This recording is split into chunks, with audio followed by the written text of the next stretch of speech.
3, 2, 1. Welcome, everyone, to our Peace Through Strength podcast, brought to you by the American Security Council Foundation. I'm your host, Joy Votrobek, and here with me today is our senior analyst, Laurence Sanford. Nice to be here.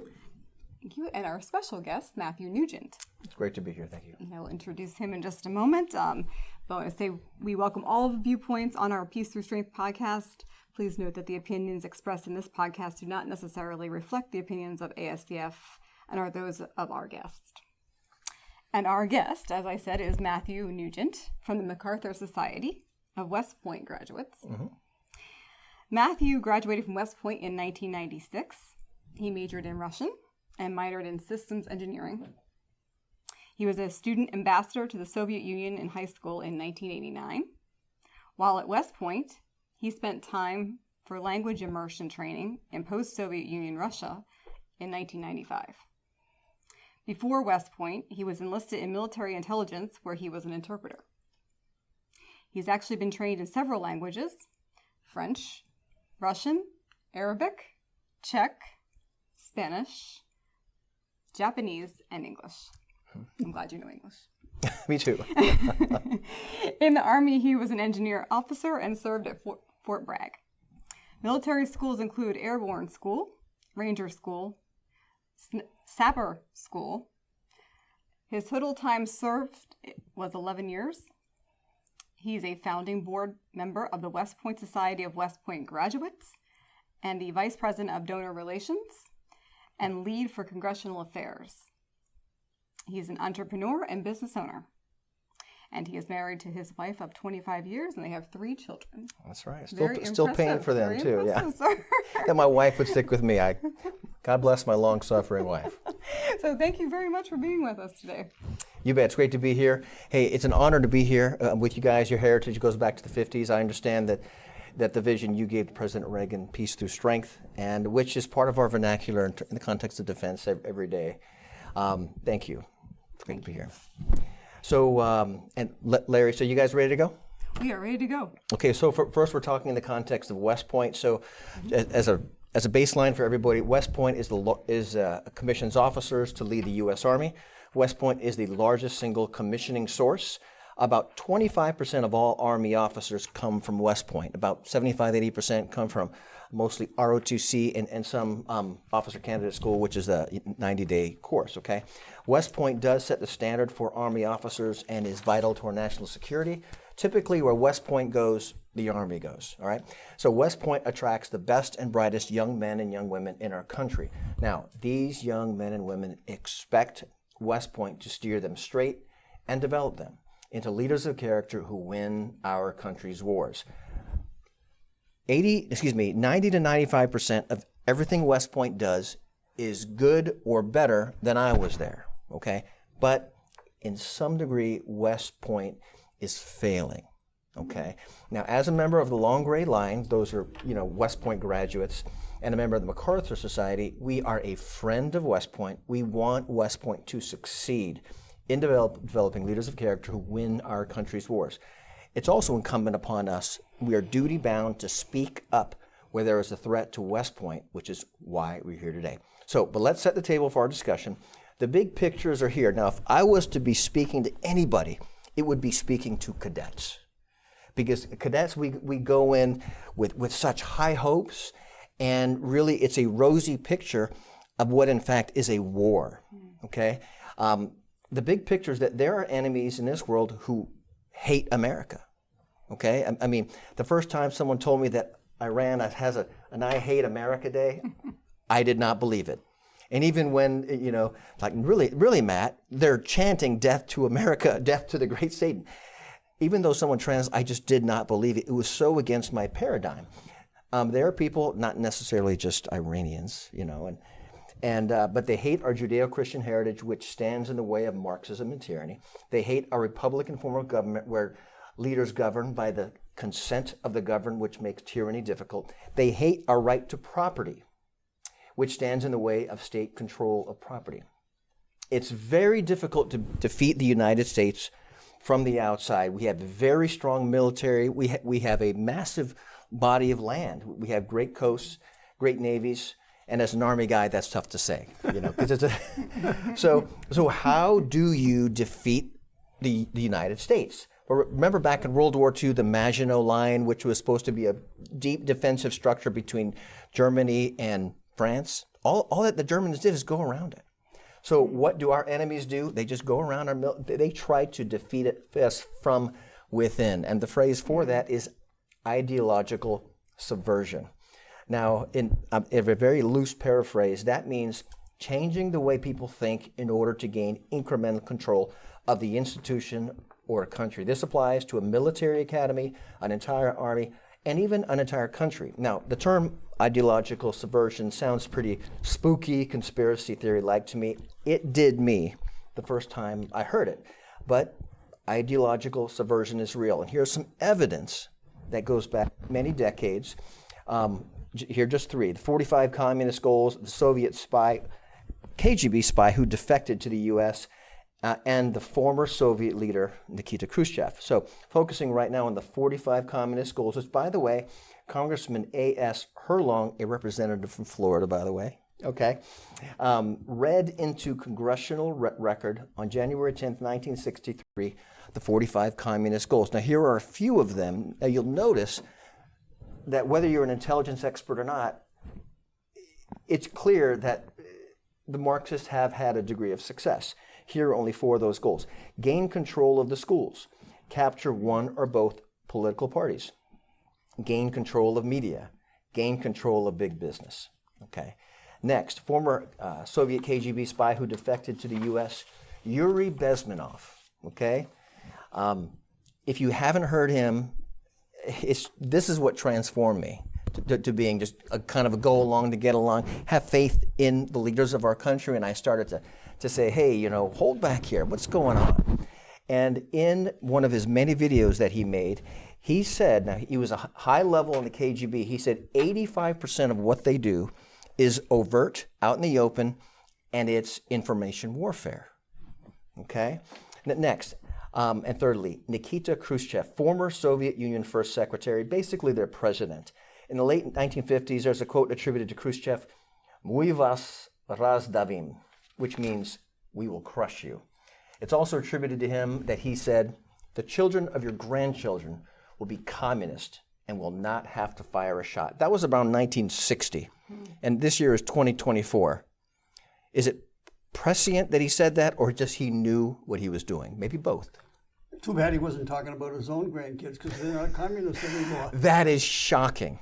And, you know, just like money in the world or currency, it flows like the currents. Tyranny moves. Yeah. So, I mean, a lot of people don't understand that when you speak in the context of the United States, some people say the American, experiment. And that people feel uncomfortable with that because they think the United States is permanent.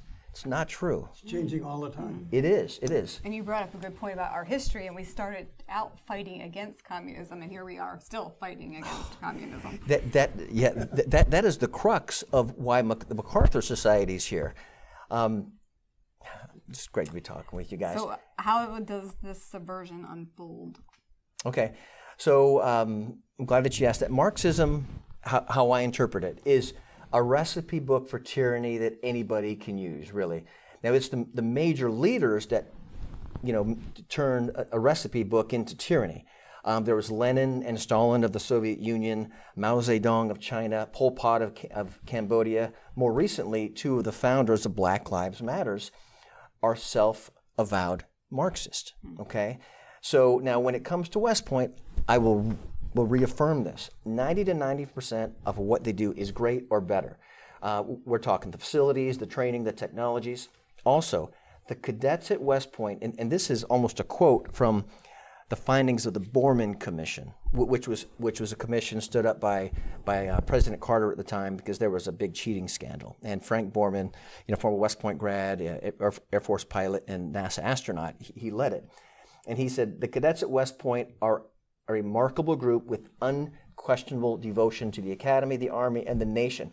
So understand, the ideas of their devotion is true and it's unwavering. Now, what they are devoted to can be subverted, okay? So to keep these cadets and West Point on track, MacArthur Society is stepping in. Because like a cancer or a black mold, a little Marxism can metastasize and destroy an institution, an entire country, or West Point as an institution. Rotten apple spoils the barrel. What you said. Yeah, one rotten apple can spoil the whole barrel. Absolutely. And that's actually one of the findings, you're paraphrasing, from the Borman Commission. Yeah, and the next sentence was a few rotten apples spoiled. You're already on top of the head over here, Larry. Yeah, so. Sorry, I didn't mean to steal your thunder. Actually, that was not in. So that was, but having not read that, I doubt it. But you are correct, according to the Frank Borman Commission.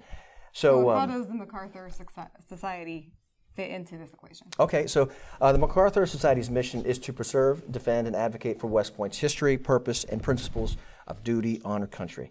The founding members of the MacArthur Society are all West Point alumni, but certainly you don't have to be a West Point alumni to participate, okay? I want to make that clear. We're just the founders.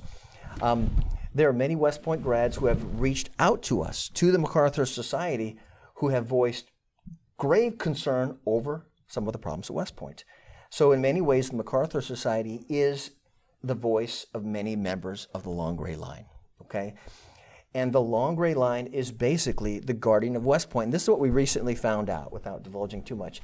There are people at or affiliated with West Point who feel the same way that we do at the MacArthur Society. But if they speak out, it'll threaten their livelihood. And that's very real, okay? So we are not only speaking for West Point graduates who are no longer in the military, we are speaking for people affiliated with West Point who are afraid for their own well-being. Okay, does that make sense? Mm-hmm. Mm-hmm. Okay, so the MacArthur, now note, and because of our position as a nonprofit, okay, and as a part of our character, the MacArthur Society does not salute and execute, does not go along to get along, okay? In order to accomplish the MacArthur Society mission, our duty compels us to look at West Point with a very critical eye, much like good parents love their children and watch over them, okay? So I want to make it really clear, we love West Point, more so than you know. We are here for that reason, and our duty compels us to get engaged. So we do have a bias for action, we're outcomes driven, and we've made a difference. I'll talk about that. In addition, we work with some great, jointly with some great esteemed societies supporting the Naval Academy, the Calvert Task Group, another nonprofit, and another one that supports the Air Force Academy and all services actually, Stand Together Against Racism and Radicalism in the services, stars.us, STARRS.us. So that's the Air Force. They do represent the Air Force Academy. They actually predate the MacArthur Society. Tremendous work. Only have great things to say. Yeah, they have a website that's interesting, and they have weekly mailers. They do, and you can find that at STARRS.us. So Matthew, what are the problems that MacArthur Society sees at West Point? Glad that you asked. To be more precise, these problems are actually symptoms of a greater problem in our country and in the other service academies. Now, in terms of the symptoms, problems, you can kind of use those interchangeably at West Point. So the most important aspect of West Point is the cadet honor code. A cadet will not lie, cheat, steal, or tolerate those who do. For those of you who've never heard the cadet honor code, that's what it is. Without the honor code, West Point would simply be an expensive liberal arts college with fancy uniforms, okay? There are at least two major issues the MacArthur Society is addressing related to the honor code and honor at West Point. One is this. A couple years ago, the superintendent recently said, quote, he is reviewing the honor code to make it more aspirational in nature, unquote. This is from the Board of Meeting official minutes in 2023. Okay, so it was actually about a year ago. When you hear the word Board of Visitors, just change it with Board of Directors, okay? Because all the service academies have a Board of Visitors. It's really the Board of Directors, okay? So let's paint a picture here in contrast, a code versus an aspiration. One is to live by and one is to try. A rhetorical question. Okay, I know what you're going to say, but who do you want, what kind of Army officer do you want to lead your sons and daughters in battle? One who lives honorably or one who tries to live honorably? Obviously the one that does, okay? This new policy lowers the bar of living honorably to try rather than live. For our country to be the land of the home, for our country to be the land of the free and the home of the brave, it must have a military led by men and women of honor. There is a saying we learned as cadets: a partial truth is a whole lie. Lowering the standards of the cadet honor code to aspirational makes the partial truth acceptable. Okay. The superintendent's aspirational policy is a threat that years down the line will compromise force lethality, international security. So another major issue at West Point, or symptom, if you will, or problem, is the removal of duty, honor, country from the West Point mission statement. Okay. Now, in terms of ideological subversion, changing an organization's mission statement is Marxism 101. Part of Khrushchev's war of winning without firing a shot. Separate an organization from its heritage. Heritage gives us a common bond and unites us. Remember, e pluribus unum, out of many, one. When you take a heritage away from people, you're breaking them apart. I get the feeling you want to say something. No, I wrote a paper on it. That's He what loves this. we're going from many into one. We're now going from one into many. Exactly. Now, so over time, I mean, originally our motto was e pluribus unum, and it has gone now, formally or informally, to in God we trust, which is a great motto, by the way. So, but you're right, and it's in the terms of liberty and freedom, e pluribus unum and in God we trust are on the right side. Not to speak politically, but I mean in the righteous side. Whereas the opposite, Marxism, it's division, it's destruction. So, and people need to be educated on what's exceptional about the United States and our heritage and our culture, which is a discussion for every single branch of service. In their motto has has the word honor in, and it's more than a word. It's a concept of living, of being a good soldier. Even go back to a movie. Was it 300 Gladiator? Strength and honor, and you can't have someone you're relying on for your life if they don't have honor. Okay, so removing the concept of duty, honor, country. Certainly honor is in it, but that concept of duty, honor, country is a part of the American heritage. So changing an organization's mission statement is Marxism 101, which, now the argument what the West Point gave for removing duty, honor, country from its mission statement was they wanted to align the mission with the Army values. Now, the Army values actually is a thing, okay? It's been around, I think, 15, 20 years. It's basically leadership, it's an acrostic, L, and of the acrostic leadership, the Army values, I know two, loyalty and honor, all right? Listen, no one remembers what the Army values are. In fact, I saw a speech in person where the highest enlisted ranking soldier in the entire U.S. Army, the command sergeant major of the Army, he messed up the Army values. Now, if the highest ranking enlisted soldier can't get the Army values, can the other soldiers? No. Okay, I went to West Point and I've been through that training numerous times. I can't remember it. But you know what I do remember? Duty, honor, country. The Army values, they do not inspire. The Army values, while important, are not an American tradition like duty, honor, country. Okay? Duty, honor, country is American tradition made timeless through the MacArthur farewell speech known as the Duty, Honor, Country speech. Okay? Duty, honor, country is memorable. It inspires selfless sacrifice and courage. It's not confusing. It's a part of, like I said, our American heritage. Removing duty, honor, country is a chipping away at the foundational value of a treasured American institution and an academy that is vital to our national defense. And we discussed the honor part, but I want to get to the Army values. So I've never really heard of the Army values, and A lot of people haven't. how many are there? Where do they come from? I think it was in the 90s where some agency, marketing agency was paid a lot of money to say, come up with a new set of values. And they said, let's take leadership and let's break it down. L is loyalty, E, and then the H is for honor, okay? And I get that, okay? But in terms of what comes first, the leader comes first. West Point is supposed to lead the military.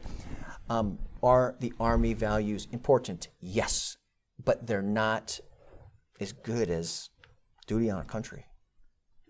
That answer your question? Thank you. Okay, sure. So I'm sure it does y'all. We can identify with that. I mean, our motto is peace through strength. That really sums up us too. So. There we go. Okay, so It inspires us like duty on our country inspires you. okay, it's the same thing. I mean, what if someone would have come in and say, let's reorganize, American Security Council Foundation. We're going to start with changing our motto. It would no longer be the American Security Council Foundation, That is right? correct. That's I'm so glad you brought that up. That's exactly what's happening here. It's gutting the meaning out of who you are, okay? It's changing the ideological DNA, which is called ideological subversion.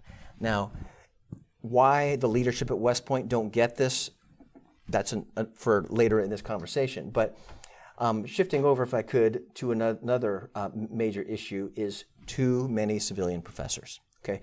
So right now, between West Point and the other academies, 30 to 40% of all professors are civilian, okay? Now, this is going to be fun, all right? So let's paint a picture between a military professor and a civilian professor at West Point.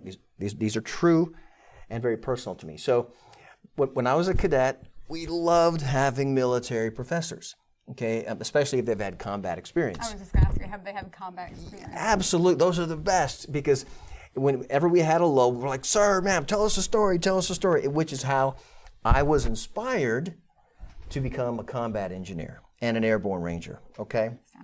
So we asked this one military professor, I think it was math class, so an engineer officer figure is a math professor, and this guy's big, burly-chested, man of strength, right? And I said, sir, so tell us a cool story, and this is one of the stories he told. Now, as a combat engineer, company commander, he made the decision to do a live fire exercise with minefields. Now, what a live fire exercise means, there's a lot of pew pew, boom boom, or you're dealing with live explosives, meaning if you mess up, it's catastrophic. Okay, and that's not an exaggeration. So everyone is assigned to do a minefield exercise where one platoon emplaces the minefield, and whenever you do that, you always have a map so you know where it is, and believe it or not, so you can remove it.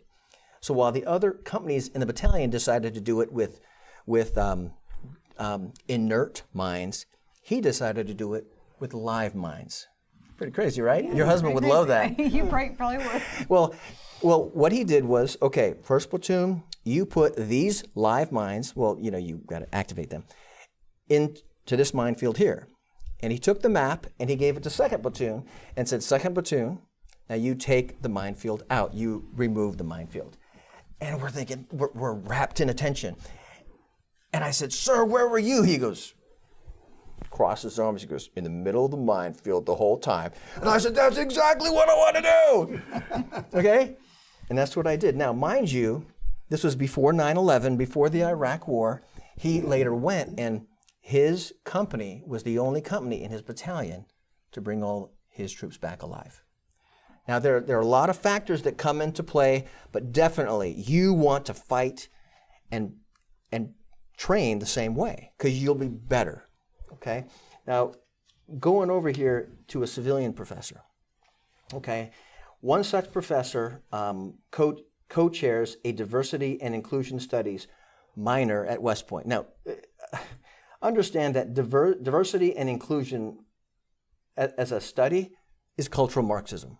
So why it's at West Point there is very puzzling. Now, as you get higher up, a junior or senior, we call them, cows and firsties, another story. So seniors are the firsties, first class cadets. Typically in their majors or minors, they're given a big project for the whole semester or sometimes the whole year.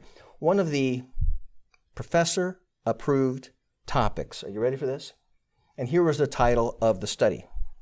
Uniformed Perspectives, the Evolution of Cross-Dressing in the Military and Gender Norms.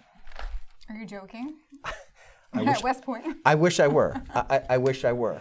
Now, contrast between the veteran warrior who inspires you to put your life on the line and lead your troops like a military leader should, And the civilian professor in this context, and this is real, you can go to MacArthurSociety.org and you can see it, who is creating confusion.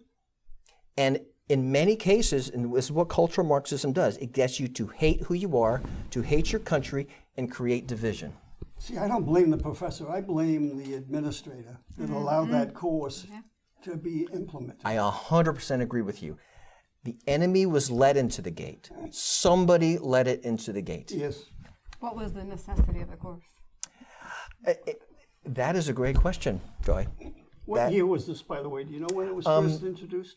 This was in the last year. Oh. And little commercial from the MacArthur Society. We have phenomenal research. We have, I believe, some of the best people who have skin in the game, who have family either from West Point or people there who are cadets.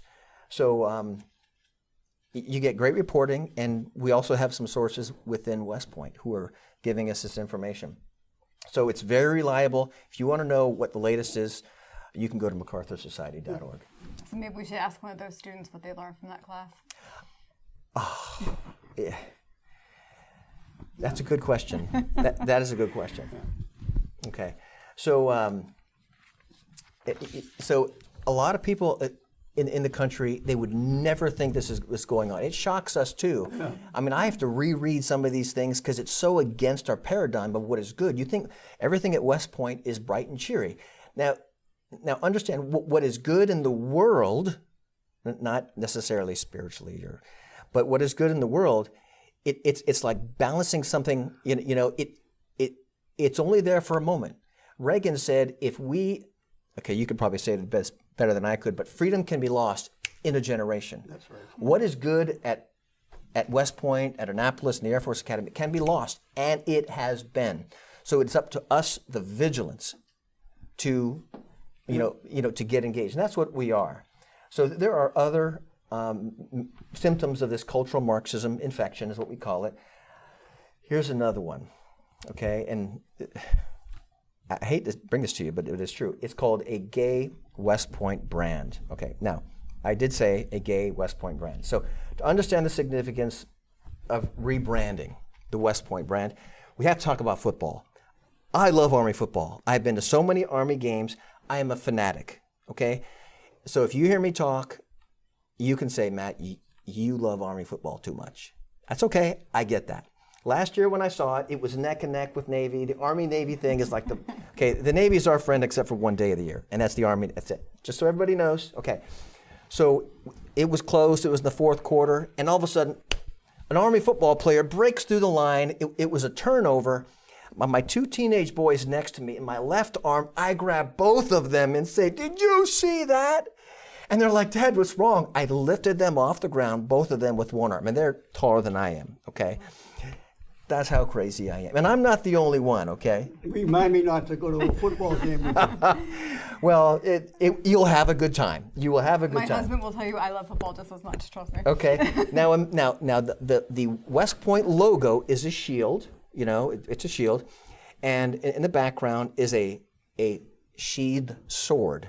Okay, so it's the scabbard, and superimposed over it is the helmet of Athena. It's a profile, so it's really cool. Athena was the Greek goddess of wisdom and war. Mm-hmm. Wisdom and war. Okay. So it's part of the theme at West Point. It's really cool, and the colors of black, gray, and gold, which interestingly are the colors of the components of gunpowder, because their natural colors are black, gray, and gold. Kind of cool, right? Mm-hmm. So as a first class cadet, your crest is black. As a second class cadet, which is a junior, it's gray, and as a yearling, it's gold, but as plebe, you don't have any color. It's just, you got to earn it, baby. So now, imagine all the Army swag. You got these crests on. You're like, you go in there, you go to the Army game, you spend a lot of money on the swag too, right? Now imagine black, gray, and gold shifting over to the gay pride colors.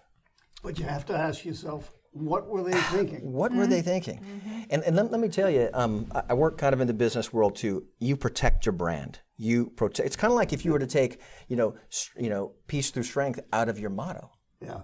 I mean, it's so precious. It's who you are. It's like cutting off an arm and a leg. So, to be fair, okay, like I said, we care for West Point. We're here to help them. They deserve credit okay, for removing the problems with the brand, and everybody appreciates it. Okay, so I still thought you were joking when you told me that. yeah, yeah. It'd be like taking the red, white, and blue out of our piece through strength. That's another. It's like exactly. So another symptom that we're dealing with is race-based admissions and promotion policies. Okay, the trope of diversity is our strength is totally false. Excellence is our strength. Okay, you know, the motto is, or the saying is, and they tell you a lot when you are a cadet at West Point, you're the best and brightest of West Point. It is not you're the right color, you're the right gender or sex, or you're not. It's not that. It's you are the best and the brightest. And if the focus is on that, the colors and the sexes, those will come, the geographies, the way people speak, those will come on their own. Okay. So now I can tell you, having led soldiers, okay, soldiers may prefer, keyword is prefer, to have leaders who look like them, talk like them, same ethnicity as they. But what soldiers demand, what they demand is good leadership. Okay, and that's what they trained us at West Point. And I remember being dog tired. And our typical day was I'd get there before 6 a.m. I was done by 6 p.m. That was typical. It was very typical. And if you're in the field, you're preparing to go in the field, you work for 9, 10, 11, get 5-6 hours of sleep, and then come back and sweat it off the next day at PT. I mean, that is typical. And I remember, because you'd have to solve these problems, and you'd have to learn things new. And I remember what they say, soldiers demand good leadership, okay? Now, being a commissioned officer in the United States Army, like I said, is difficult. You work in all conditions. You work, though sleep deprived, again and again and again. That's just not just Ranger School, too, and that's another story. You work in dangerous conditions, defying death. For those of you who are listening who've been combat deployed, thank you. I've not had that honor, but I have defied death a couple times. Okay? You plan complex operations, which require you, no matter how tired you are, to engage intellectually. Extremely difficult, because your ability to cogitate, to think, is one of the first things that goes when you're fatigued or tired or cold and hungry. Okay? And now you overcome a great sorrow and you complete the mission, though I be the lone survivor, borrowing from the Ranger Creed. Okay? Fighting and winning wars as a commissioned officer in the United States Army demands excellence. If a soldier must choose between someone who looks like them and is a mediocre officer and and compromises the mission, and they're returning home, an officer who is exceptional is what they want. Okay? They want the exceptional officer. Their parents want the exceptional officer. The commanders in our country need the exceptional officer. West Point has been using race for admissions in a way that lowers the standards, lowers the quality of cadets and later commissioned officers who may look more like soldiers but are not the best officers. This compromises the mission and the safety of our sons and daughters. Now, are race, sex, and ethnicity important? Yes, but they are not as important as excellence when it comes to winning our country's wars and bringing back our sons and daughters home alive. Okay? Okay? Any comment on that? Yes, actually. So I want to say, I laugh about the fact that it's the gay colors on your symbol, but this isn't new. It's something I've dealt with back in the 90s even. They were talking about this in the Air Force, I recall. Yet then it was not a matter of they're going to change the symbol. It was a matter of, if you're gay, you're still going to serve next to the person you're with. And they're a unit, not changing a symbol. Because that's more of a special treatment. We're just all serving together. Would you agree with that? Let's see here. So I remember that. I went from don't ask, don't tell to serve openly. Yes, right. We need to talk about that. It's a discussion that deserves more time, I think. One of the decisions that we've made in the MacArthur Society, because we're snipers, is we stay focused precisely on our lane. Now, the reason for that is MacArthur Society and its members come from different backgrounds. And while we agree or disagree on many things, what we agree on is duty, honor, country. And that requires us to be laser focused on not just the problems, but the bigger problems. And right now what's facing us is cultural Marxism has invaded the service academies, not just West Point, like a cancer.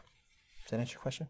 Yeah, I think you're exactly getting to my point, is that you're focused on the mission. It's regardless of race or ethnicity. That's right. So, which brings us, it's a perfect segue into the bigger problem at hand we were talking about earlier today. Another huge symptom is West Point failing to serve the Service Academy Charter, which is its basic purpose for being, is to identify the threat to our country. All service academies from any country have as their primary charter, their purpose is to identify the threats to our country. At West Point, this means articulating very clearly to every single cadet that the number one threat to the United States and the Constitution is Marxism. Marxism is responsible for the deaths of over 100 million people in the last century, most at the hands of their own government. Now, what we've heard in the past is we're not telling cadets what to think, we're just telling them how to think. And therefore, we're exposing them to different ideas. Time out. Okay, I don't tell my kids, I want you to have new ideas. Go run around in a 4-lane street.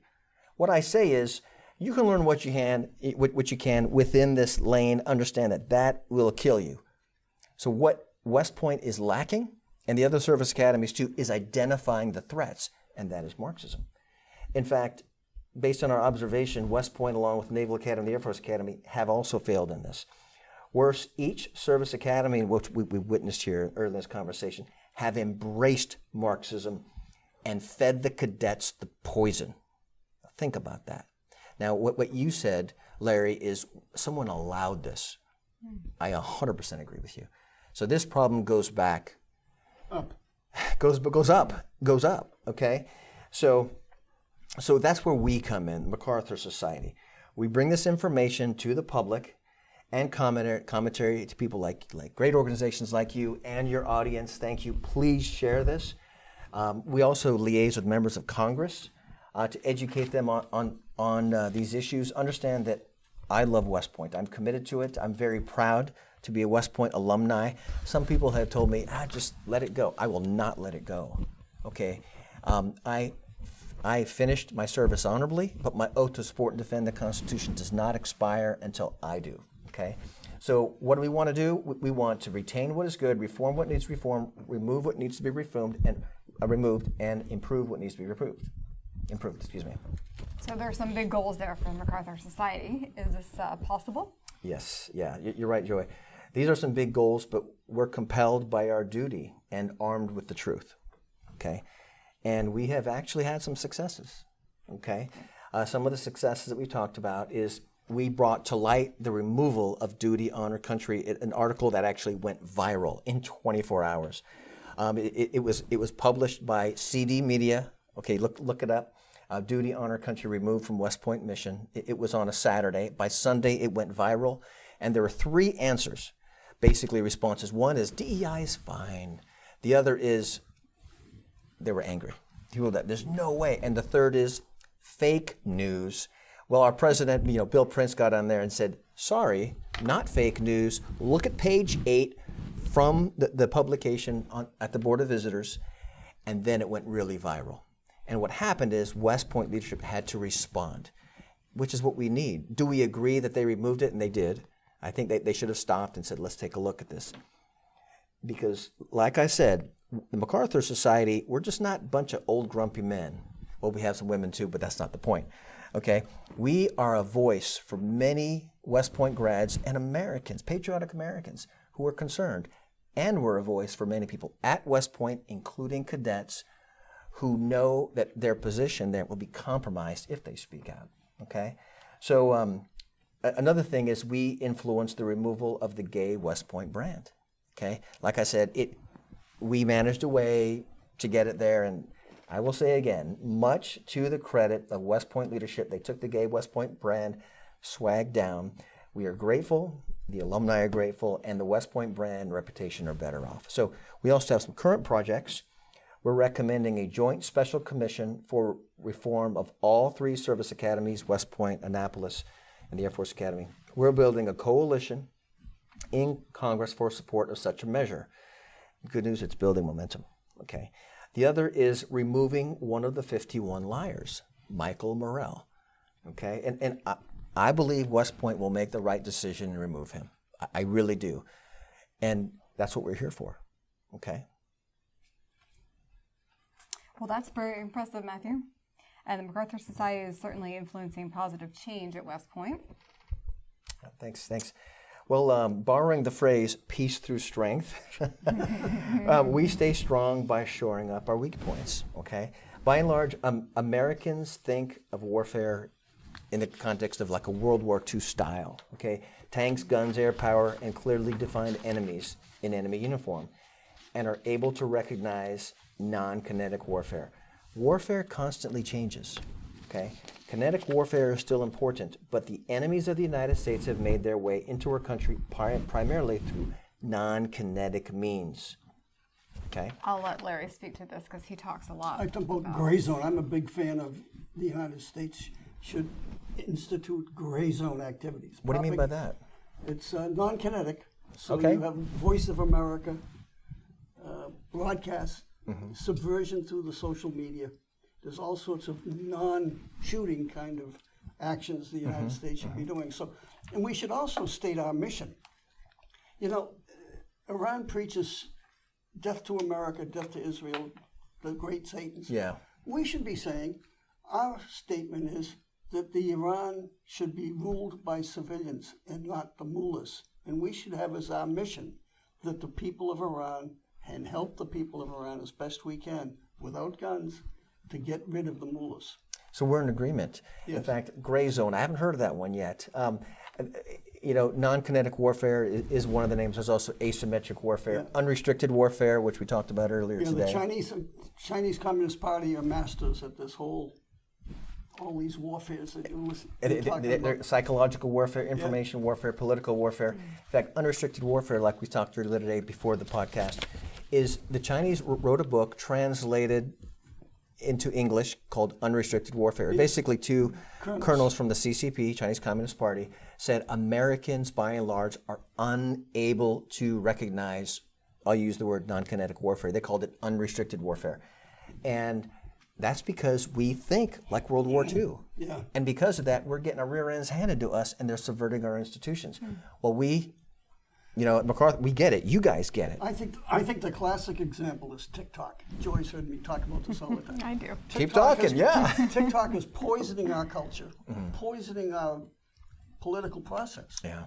And yet, we can't do the same thing to their society. So if we wanted to have Facebook or Google operate in China, the Chinese don't allow us. That's right. So one of my more recent articles was our platform for foreign policy should be reciprocity. If the Chinese won't allow us to operate in China, then why the heck do we allow them to operate here in America? I say, get out of here, TikTok. You can't buy any more land. You're going to get rid of 300,000 students that are stealing our intellectual properties. That's right. That's right. There's a whole list of things. If we based our policies on reciprocity, it makes it real simple. And it's fair. And it's fair. And you know what? And it's a big step ahead of where we are now, which is we've embraced it all. We've embraced cultural Marxism and feeding our own children and our cadets and midshipmen this poison. And on the point of TikTok that we have to talk about is AI and data. And by the way, I work in the data field, you know, in one of my businesses, is that with data, you can message literally millions of people at the same time. Based on someone's belief on a certain issue, you can water drip, just drip in messaging to get them to switch. TikTok is that. And it's really easy. And Facebook does it too, but they do it mostly to sell, which is fine. You know, I mean, the great American way. And so, you know, free enterprise. But in terms of destroying our culture, we absolutely need to get rid of TikTok. So, I mean, we can't really blame the CCP. No. Because our country, our leadership has been allowing it. Pogo, And using it. Vietnam War, Pogo, Vietnam War, we have met the enemy, And he is us. and he is us. So is that, sorry, I just say your thunder there. No, I'm glad you finished it. Okay. So we all agree and understand that the enemy fights through ideological subversion, and the enemy, Marxism, is in the gates of West Point, Annapolis, and the Air Force Academy. So what do? We educate ourselves on the threat. I mean, you guys are there. I'm honored to be here with you and join you in being part of this great heritage. We need to think critically. If I were to speak to cadets, I would say think critically, push back on professors in training that imply, not all, but if it implies that America is an evil country, that one race is the cause of the evil, or anything that tries to divide us, okay? Duty, honor, country calls you to do so, and we are depending on you. In fact, if I will say to cadets, I would say this, that you're thinking, when I get to war. The war has reached you, and it comes non-kinetically through ideological warfare. Okay, you're on the front line. We have your back. We've actually received word from different cadets, and I won't divulge who they are, but they are disheartened by what's going on at the academies. And if I were to say to you, stay strong, that you're not alone, you are actually in the fight. So I call on you to have hope, to think critically, to reason with your professors, and what you'll find is that a leader is a majority. And when you stand up and you say, I'm not so sure about this, because what you're telling me is that one race is the cause for another problem when we're supposed to be here to unify. You get the point there, okay? So if for those of you, and thank you for allowing me to be on your show, who want to support us, we got 3 things for you. Number 1, stay informed. Subscribe to our newsletter. We have great content. It's very up to date and often ahead of many others, and that's how we intend to be. Second is your influence. If you know a member of Congress that you want us to speak to, please reach out to us. Or if you know another great podcast or radio show that we could be on, email mission@MacArthurSociety.org. That's mission@MacArthurSociety.org. Third, your financial donations, okay? What I've learned is that the people who donate are so important to what we do. I mean, to really attract talent, you need to compensate them. Because, I mean, if they're not doing this, they have a job. And if they have a job, they can't do this. And we need that talent. So your donations, whether it's $5 a month, and there are some that are have earned a tremendous amount of money through the Great American Way, and we're very grateful for those. But the financial contributions are critical for this mission to keep going. So those are the 3. Stay informed, get on our website, subscribe, refer us to some of your networks, like your show, and donate financially. And MacArthur Society is the most active, focused on West Point. We're the tip of the spear for West Point. Thank you. Thank you. Well, thank you, Matthew. And you've done all the work for me, because I usually ask for donations, tell our people to subscribe, and but we won't steal your thunder. You can go to www.ascf.us and check out our organization there. Okay, thank you. Thank you. Honored to be here. Anything else, Larry? No, that's it, Joy. All Thank right. you. Well, thank you to our listeners, and join in next time as we bring Peace Through Strength podcast.